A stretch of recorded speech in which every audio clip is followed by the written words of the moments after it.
Un trauma no es un evento. Un trauma es la herida que ocurre dentro de ti después de ese evento. Normalmente, si uno puede compartir lo que ha pasado, la herida se cicatriza rápido.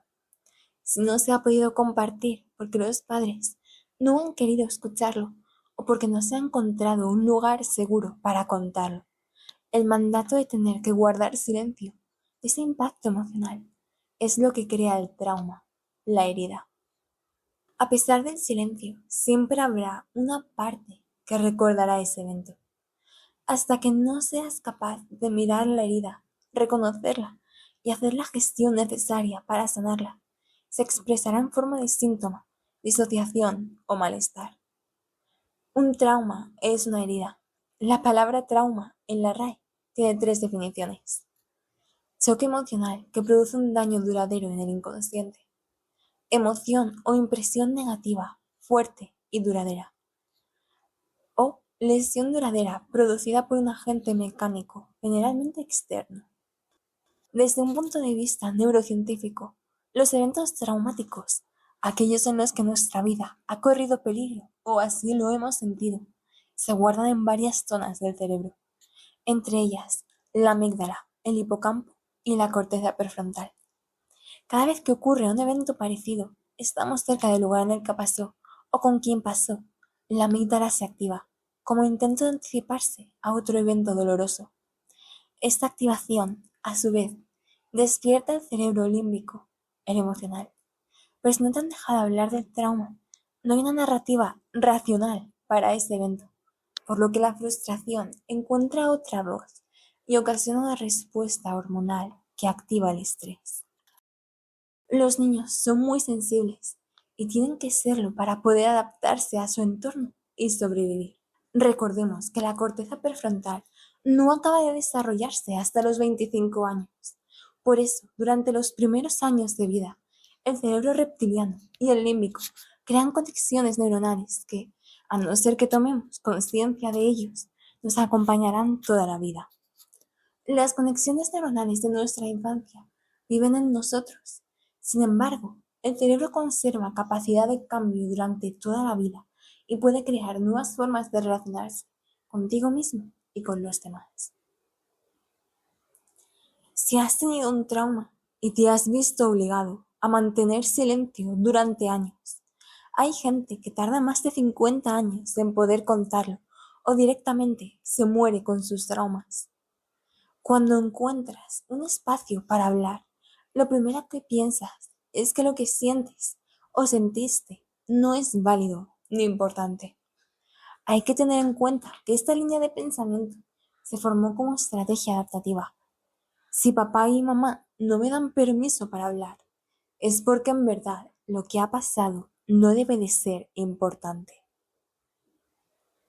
Cuando se empieza a hablar del trauma, después de tantos años, lo que ocurre es que se empieza a soñar con el evento. A pesar del dolor, es una muy buena señal, porque para muchas personas puede ser una señal de que la experiencia está empezando a ser elaborada e integrada. Te lo explico. Cuando dormimos, hay varias etapas del sueño. En la etapa profunda, la REM, lo que ocurre es que el cerebro procesa lo que ha pasado durante el día para descartar o guardar los eventos y así crear patrones de conducta y estructuras que filtran cómo vemos y actuamos en el mundo.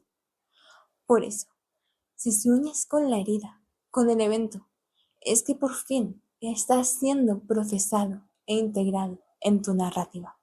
Un trauma también puede definirse como eventos que rompen la narrativa de tu historia. Hay dos voces dentro de nosotros, la del apego y la de la defensa. La del apego nos lleva a identificar personas, estímulos y situaciones que son seguras. La de la defensa nos lleva a desconectarnos, huir, defendernos, atacar, porque esas personas o estímulos son peligrosos. Lo que lleva a un cortocircuito es cuando estos dos sistemas chocan entre sí, porque se están encontrando una situación antinatural. La figura de apego que debería de protegerme, mamá y papá, Me están haciendo daño, pero necesito que me cuiden y que me quieran o moriré, por lo que el malo soy yo. Para defendernos de esto, de pequeños, nos desconectamos y entramos en lo conocido como disociación. La dificultad para recordar los primeros años de vida tiene múltiples causas. Entre ellas se encuentra una extensión de la disociación, llamada amnesia infantil. Lejos de ser un fallo, la disociación puede entenderse como una estrategia de supervivencia que permitió soportar situaciones para las que no existían otros recursos. Guardamos silencio y nos disociamos del dolor y de la realidad para poder sobrevivir. La ansiedad es la pelea entre la voz del apego contra el de la defensa. Para dejar la ansiedad hay que escuchar lo que piden las dos voces, porque cada una pide una cosa distinta. Esta incongruencia se manifiesta en muchos ámbitos de tu vida. Como adultos, hay que darles una voz real para que no exista la necesidad de manifestarlo en forma de síntoma. Si un niño se enfada con sus padres, los padres en ningún caso deben de enfadarse con el hijo. Al contrario, deben de sentarse con él, poner nombre a lo que está sintiendo, explicarle qué le está pasando y enseñarle a regularse a sí mismo. En ningún caso la respuesta debería ser: niño, cállate y trágate lo que sientes. Un niño se maltrata a sí mismo proporcionalmente a cómo ha sido maltratado por sus padres. Si sus padres o las figuras de apego escuchan lo que el niño necesita decir, solo entonces el chiquitín aprenderá que lo que siente es válido y que no debe esconderlo, que tiene voz, espacio y lugar para gestionar su dolor. Cuando se le pone voz racional al dolor, no necesita ser expresado a través de otro tipo de dolores. De esta forma, no necesitará expresarlo a través del síntoma: un dolor de tripa, de cabeza, un trastorno mental, anorexia, depresión. Todo ello son síntomas. Tenemos dos tipos de memoria, principalmente. La memoria implícita está disponible desde antes de nacer. Es la que nos permite tener movimientos automáticos, como cuando un bebé busca el pecho de su madre. ¿Cómo sabe que tiene que hacer ese gesto para alimentarse? Eso está escrito en la memoria implícita. La otra es la memoria explícita, que empieza a crearse cuando tenemos 2 años, y es la que nos permite narrar lo que nos ha pasado y cómo nos sentimos. La otra es la memoria explícita, que empieza a crearse cuando tenemos 2 años, y es la que nos permite narrar lo que nos ha pasado y cómo nos sentimos. La memoria explícita debería ser capaz de poner palabras a la implícita. Por ejemplo, si de pequeños hemos tenido una mala experiencia con un perro, aprendemos que cada vez que hay un perro cerca, debemos estar alertos. Bien gestionado, la memoria explícita es capaz de verbalizar que está asustado, porque de pequeño se sintió vulnerable cerca de un perro. Ahora ya no es pequeño, ya no es vulnerable a ese perro, pero sigue reaccionando igual. ¿Por qué? Cuando no gestionamos un trauma, lo reexperimentamos una y otra vez hasta que le damos otra vía de expresión. La teoría polivagal. El cuerpo se adapta a la manifestación física de tener que guardar silencio.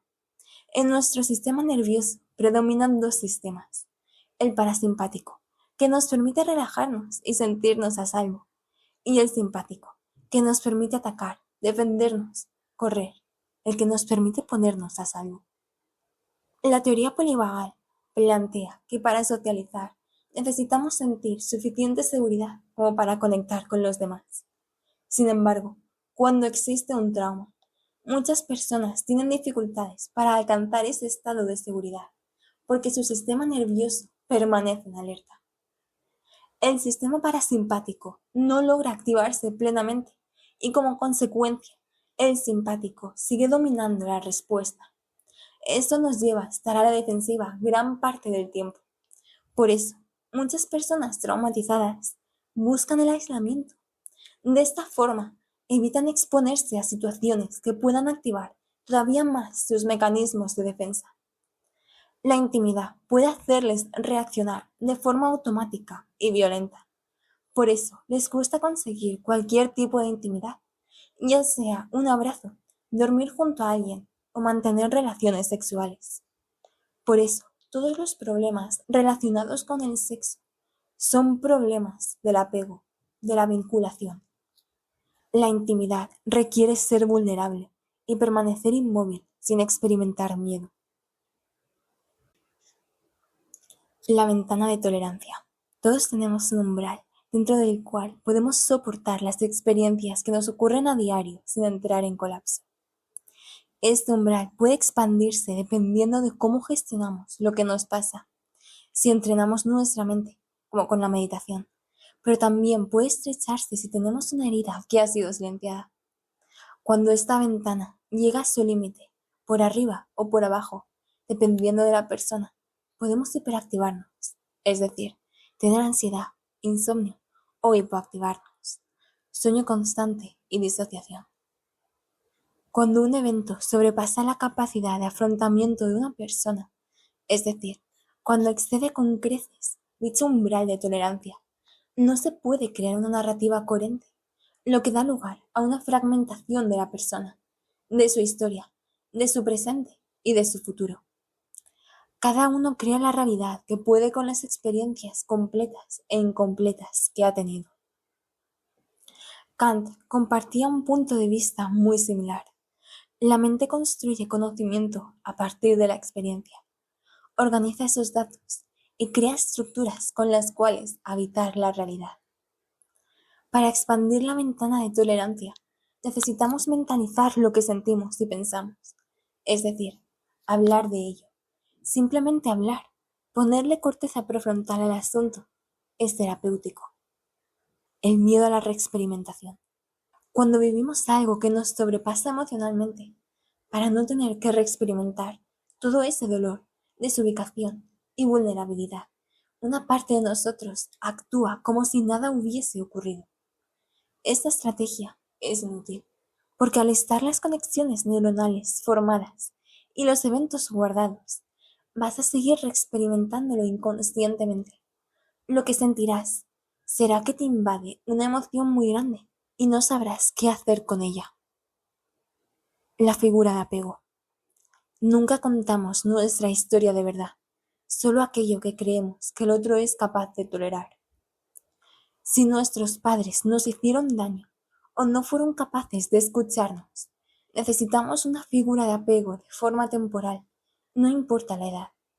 Necesitamos que una persona nos mire de verdad, que no nos juzgue, sino que simplemente nos escuche, mientras nosotros desarrollamos estas cualidades en nosotros para poder convertirnos en nuestros propios protectores y cuidadores. La sanación. El camino hacia la sanación pasa porque esa figura conecte con nosotros emocionalmente. Al principio, no sirve racionalizar. Primero necesitamos sentir que el otro entiende lo que hemos pasado. Una vez hecho esto, podemos poner palabras a lo que hemos vivido y desarrollar compasión hacia nosotros mismos. Mi dolor es legítimo. No necesito un trastorno para que mi dolor sea válido. Contar mi historia es suficiente. Entiendo que estoy enfadado. Veo mis circunstancias y comprendo que lo que me ha generado tanto sufrimiento fue, en otro momento, un intento legítimo de protegerme.